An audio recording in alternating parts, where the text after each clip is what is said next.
Hello বন্ধুরা, welcome to only sports view. তো এই ভিডিওতে কথা বলবো ডুরান্ড কাপের কোয়ার্টার ফাইনাল নিয়ে। তো যেই ম্যাচটা হতে চলেছে 17 তারিখ সন্ধ্যে 7টা থেকে যুবভারতী ক্রীড়াঙ্গনে মোহনবাগান ভার্সেস ইস্টবেঙ্গল। তো সেই ম্যাচটা নিয়ে আলোচনা করব। তো সেই ম্যাচে দুই দলের লাইন আপস কেমন হতে পারে এবং দুই দলের শক্তি দুর্বলতা নিয়ে আলোচনা করব এবং কোন দল এগিয়ে নামবে এই ম্যাচটা খেলতে। তো সেই বিষয়গুলো নিয়ে আলোচনা করব। তো ভিডিওটি সবাই শেষ পর্যন্ত দেখতে থাকো, আর চ্যানেলে নতুন হয়ে থাকলে চ্যানেলটি সাবস্ক্রাইব করে পাশে থাকা বেল আইকনটি অন করে পাশে থেকো। তো সেখানে যদি সবার প্রথমে কোন দল এগিয়ে নামবে এই ডার্বিটা খেলতে ডুরান্ড কাপের কোয়ার্টার ফাইনালে, তো সেই বিষয়ে যদি কথা বলা যায়, তো সেখানে এই ম্যাচটা গত কয়েক বছরের ডার্বির তুলনায় এই ডার্বিটা অন্যরকমই ডার্বি হবে। দুরন্ত একটা ডার্বি হতে চলেছে এই ডার্বিটা, যেখানে দুটো দলই সমানে সমানে রয়েছে, যেখানে দুটো দলের কাছে 50-50 চান্স রয়েছে, কোনো দলকেই এগিয়ে রাখা যাবে না এই ডার্বিটার ক্ষেত্রে। দুটো দলের কাছে 50-50 চান্স রয়েছে এই ডার্বিটা জেতার। তো সেখানে দুটো দলই যথেষ্ট ভালো মজবুত দল গঠন করেছে এই মরশুমে। তো যেখানে আমরা কয়েকটা বছর ধরে ডার্বির রেজাল্ট দেখে এসেছি মোহনবাগানের ফেভারেই গেছে। তো সেখানে এই বছরের ডার্বিটা একটু অন্যরকম ডার্বি হতে চলেছে, যেখানে ইস্টবেঙ্গল মাঝমাঠে দুরন্ত কিছু প্লেয়ার সাইনিং করেছে। ইস্টবেঙ্গলেরও মাঝমাঠ যথেষ্ট ভালো এই মরশুমে, যেখানে সাউল ক্রেসপো সে তো আগে থেকেই ছিল। এছাড়াও ইস্টবেঙ্গলের মাঝমাঠে মোহাম্মদ রাশিদ রয়েছে, মিগুয়েল ফেরিরা রয়েছে, এছাড়াও ভারতীয়দের মধ্যে জিকসন রয়েছে। তো যথেষ্ট ভালো অপশান রয়েছে। এছাড়াও ওপরে অ্যাটাকের ক্ষেত্রে ভারতীয় উইঙ্গারদের মধ্যে রয়েছে পি বিষ্ণু, বিপিন সিং, এছাড়াও এডমুন্ড রয়েছে, মহেশ রয়েছে। তো যথেষ্ট ভালো উইংও রয়েছে ইস্টবেঙ্গলের এই সিজনে। এছাড়াও ওপরে স্ট্রাইকারদের মধ্যে রয়েছে দিমিত্রি ডিয়ামান্টাকোস এবং নতুন আসা হামিদ আহাদাদ। সে যথেষ্ট ভালো পারফরমেন্স করেছে, দুটো ম্যাচে দুটো গোল পেয়েছে হামিদ আহাদাদ। এছাড়াও ইস্টবেঙ্গলের ডিফেন্সও এই মরশুমে যথেষ্ট ভালো, যেখানে ইস্টবেঙ্গল ডিফেন্সে কেভিন সিবেলিকে সই করিয়েছে। তো কেভিন সিবেলের পাশে রয়েছে আনোয়ার আলী। তো যথেষ্ট ভালো কম্বিনেশন। তো সেখানে যথেষ্ট ভালো একটা টিম বিল্ড করেছে ইস্টবেঙ্গল এই সিজনে। তো যথেষ্ট ভালো ফুটবলও খেলছে ইস্টবেঙ্গল। এছাড়াও এই সিজনের সেরা ফুটবলটা খেলেছে ইস্টবেঙ্গল এবং মোহনবাগান এখনও পর্যন্ত এই ডুরান্ড কাপে।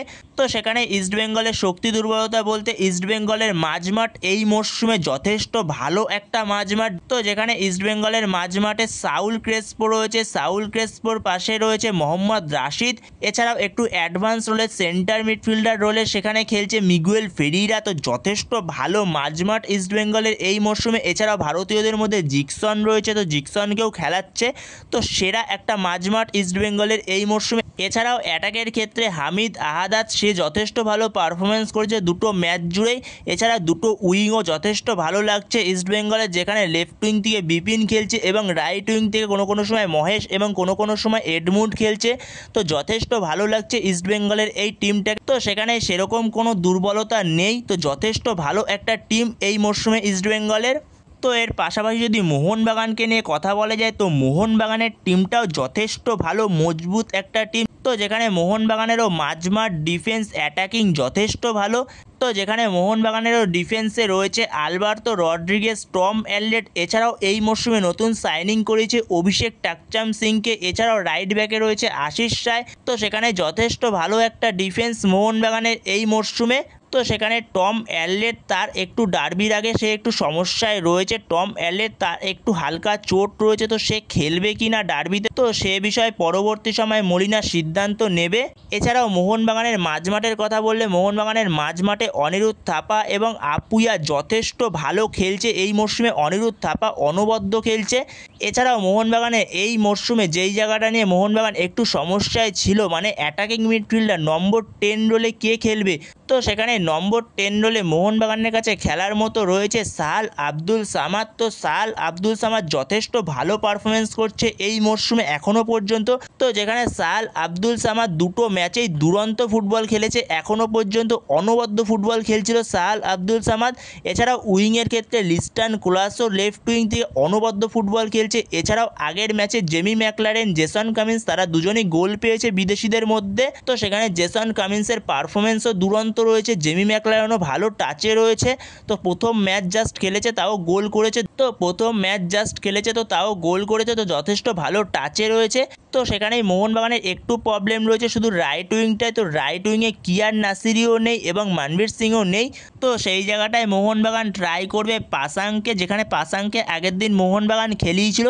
তো এরপরে যদি ইস্টবেঙ্গল কোচ অস্কার ব্রুজন সে কীরকম লাইন আপ নিয়ে যেতে পারে মোহনবাগানের বিরুদ্ধে, তো সেই বিষয়ে যদি কথা বলা যায় তো সেখানে ইস্টবেঙ্গল কোচ অস্কার ব্রুজন সে 4-2-3-1 ফরমেশনে যেতে পারে। তো যেখানে ইস্টবেঙ্গলের অবভিয়াসলি গোলে স্টার্ট করবে প্রভসুকান সিং গিল, যেখানে 4 জন ডিফেন্সের মধ্যে লেফট ব্যাক স্টার্ট করবে লালচুঙ্গুঙ্গা, রাইট ব্যাক স্টার্ট করবে মোহাম্মদ রাকিব, আর 2 জন মেন সেন্টার ব্যাক হবে, একজন আনোয়ার আলী আর একজন কেভিন সিবেলে।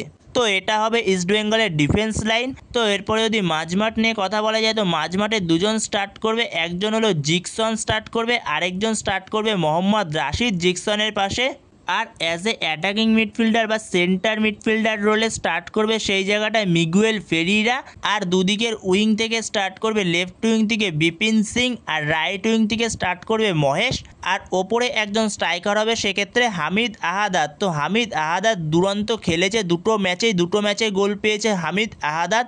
তো সেখানে হামিদ আহাদাদকে দিয়ে স্টার্ট করাবে, তো পরবর্তী সময় দিমিত্রি ডিয়ামান্টাকোসকে নিয়ে আসবে। তো সেখানে ইস্টবেঙ্গল কোচ অস্কার ব্রুজন সে এরকমই লাইন আপস নিয়ে যেতে পারে মোহনবাগানের বিরুদ্ধে।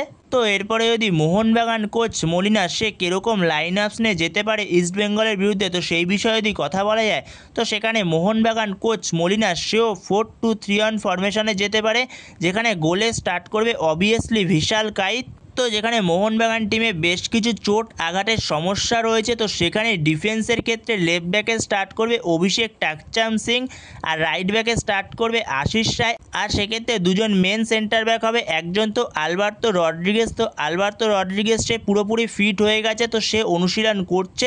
এছাড়া টম অ্যালডেট তার তো হালকা একটু চোট লেগেছে, তো সেটা বললাম। তো টম অ্যালডেটকে খেলাবে কিনা তো এটা শিওর না, তো পরবর্তী সময় মলিনা কি সিদ্ধান্ত নেয় দেখা যাক। তো যদি টম অ্যালডেট না খেলে তো সেক্ষেত্রে সেই জায়গাটায় দীপক তাংড়িকে স্টার্ট করাবে ডিফেন্সে আলবার্তো রড্রিগেজের পাশে। তো সেক্ষেত্রে মাঝমাঠে 2 জন থাকবে, একজন আপ্পিয়া, তো আপ্পিয়ার পাশে অনিরুদ্ধ থাপা থাকবে। তো অনিরুদ্ধ থাপাও দুরন্ত খেলছে এই মরশুমটা এখনও পর্যন্ত।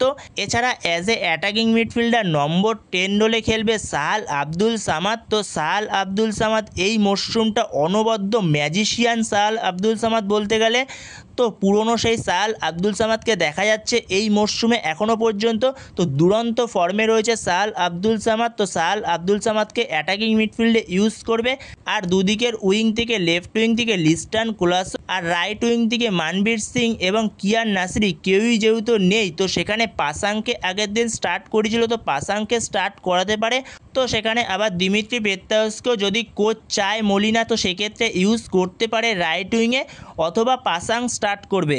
আর ওপরে একজন স্ট্রাইকার স্টার্ট করবে জেমি ম্যাকলারেন। তো পরবর্তী সময় আগের দিন যেরকম জেমি ম্যাকলারেনের পরিবর্তে জেসন কামিন্সকে নিয়ে আসা হয়েছিল, তো সেরকমই পরবর্তী সময় জেসন কামিন্সকে নিয়ে আসবে মলিনা।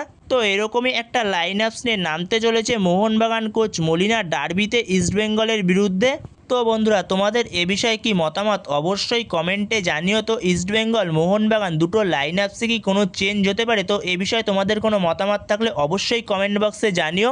তো এই ভিডিওতে এই পর্যন্তই। তো এই ভিডিওতে এই আপডেটগুলো নিয়ে আলোচনা করার ছিল। তো ভিডিওটি ভালো লাগলে অবশ্যই লাইক শেয়ার সাবস্ক্রাইব করতে ভুলো না। তো নেক্সট ভিডিওতে দেখা হচ্ছে, ততক্ষণের জন্য বাই বাই।